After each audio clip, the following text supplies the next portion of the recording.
Sri P. Wilson, I think this is your maiden speech. Maiden speech, so kindly keep in your mind limit of 15 minutes, please. 15 minutes. 15 minutes. Honorable Chairman, sir. Firstly, I want to thank you for allowing me to speak on this bill, and this is my maiden speech. I wanted to express my heartfelt and sincere gratitude to our party president, my beloved leader, Talavar M.K. Stalin Avargal, for choosing me to represent the DMK party and the people of Tamil Nadu in this august House of Intellectuals.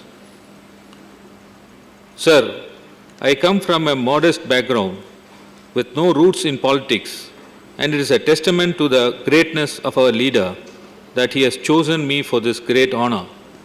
Sir, I come from the land of Dravidian movement, spearheaded by Thandai Periyar, Arinyar Anna, Muttamil Arinyar Kalaignar, and now being led by fourth Dravidian icon, Thalapathy M.K. Stalin.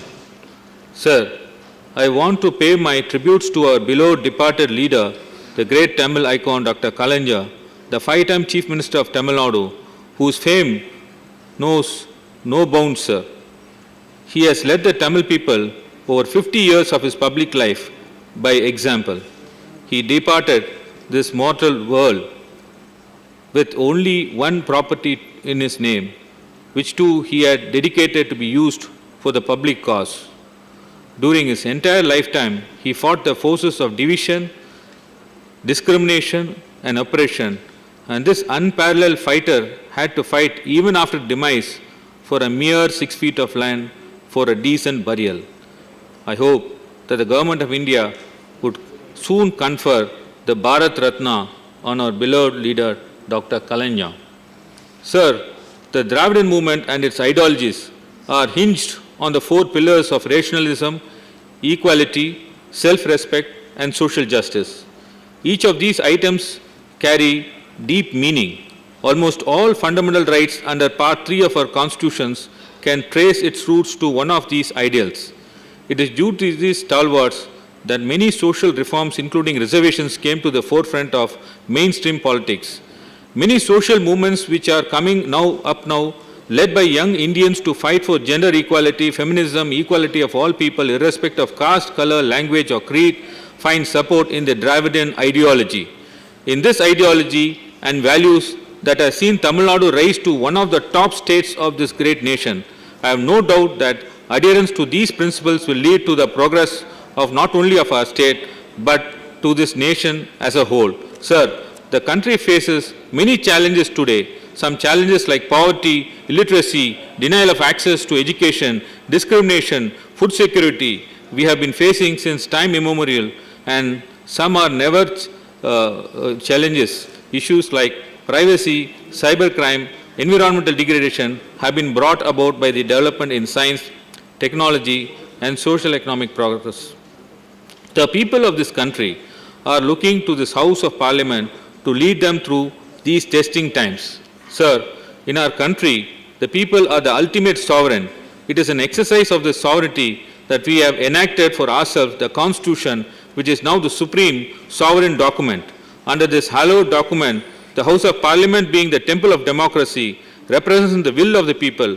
However, we have seen that over the past few decades, the legislature's sphere of influence has been shrinking, and the executive and the judiciary are stepping into some of these spaces. Sir, we must reclaim our space, and it can be done only by adhering to constitutional values.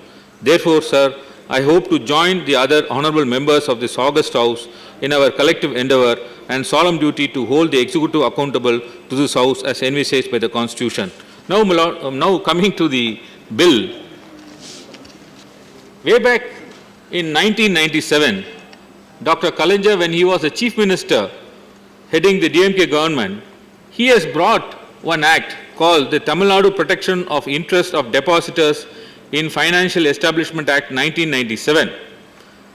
I first congratulate Honorable Finance Minister, who is the first woman Finance Minister of independent India, as well as I thank her for bringing this benevolent legislation. Of course, there are few areas which requires that the consideration of Honorable Finance Minister, if you see the section 2I, which talks about the amount received during the course of business, but the proviso to section clause 2(4)I, first proviso, clearly fixes a cap of 15 days. If within 15 days the amounts are not refunded, then it becomes a deposit, which means it will affect the day-to-day business. There will be a clear chaos and confusion. So therefore, the Honorable Finance Minister has to clarify on this first proviso to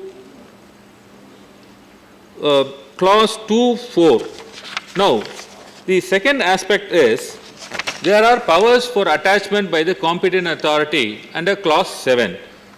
Under 7(3), there is no time limit specified for the lifetime of the attachment. If an order of attachment is passed by the competent authority, until the designated court decides the issue as found in clause 15(6), the order of attachment subsists, which means it will be indefinite.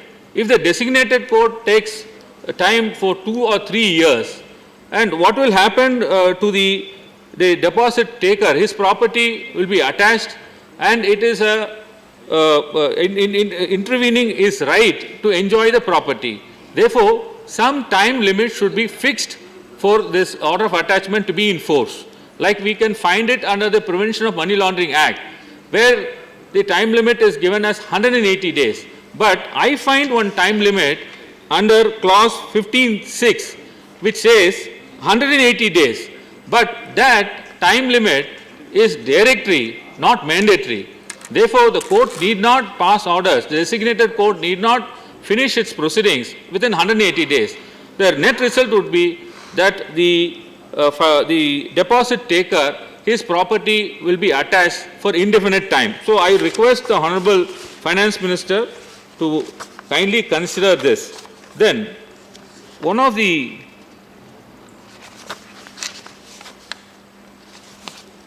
which I can find from the bill is about the consent that has to be given by the state government under clause 32.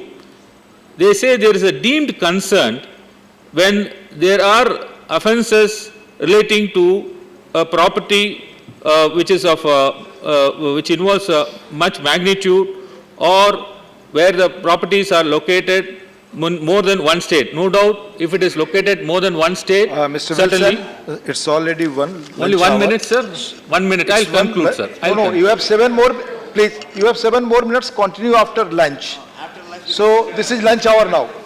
No, I'll finish it. No, it's lunch hour. No. I will finish lunch it. Hour. I therefore House congratulate. stands adjourned till 2 p.m. I therefore congratulate on.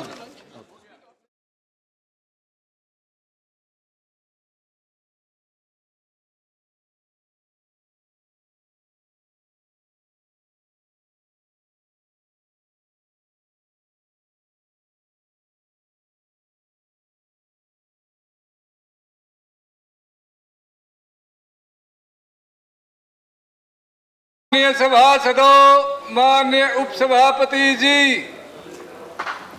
Sri Wilson, please continue.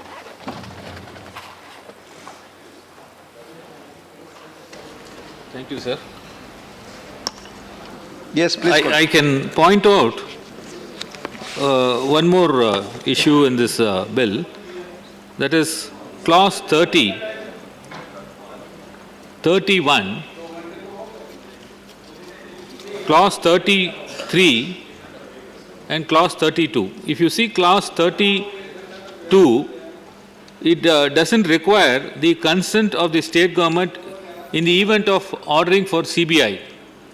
This is in direct conflict with the Delhi Special Police Establishment Act. The Delhi Police Special Establishment Act, under section 6, you require a consent from the state government. the creature of CBI is under this Act. So therefore, this clause 32 is in direct conflict with the Delhi Special Police Establishment Act. The Honorable Finance Minister may kindly consider that the deeming concerned is legally untenable, and therefore a time limit can be given to the state government to react on the request. And if there is, the time limit is not taken into consideration by the state government, then they can think over about the deeming clause, whatever may be. As such, this clause 30 is in direct conflict with the special enactment, namely Delhi Special Police Establishment Act. And with regard to the clause 41, clause 41 says that the provisions of this Act shall not apply to the deposits taken in the ordinary course of business. What is ordinary course of business? That is not defined. Once they exempt that it will not apply to the ordinary course of business, but if you see the definition under 2(4)(I), first proviso, the ordinary course of business is given a go-by. Within 15 days, if the amount is not refunded, then it becomes a deposit. Therefore, clause 41 and definition to 2(4)(I) first proviso are in direct conflict. So therefore, the Honorable Finance Minister should go into this discrepancies. Now, so far as the bill is concerned, no doubt this bill is an answer to the malady of thousands and thousands of depositors ramped into public disorder on the account of the resentment caused by the financial establishments who had accepted the deposits on the promise to repay the same with fabulous but commercially not viable rate of interest, however, who could not keep up the promise. Therefore, while welcoming this bill, these are all the suggestions which I have given. The Honorable Finance Minister may kindly clarify the suggestion given by us. Thank you. Thank you, Sri Balsanji.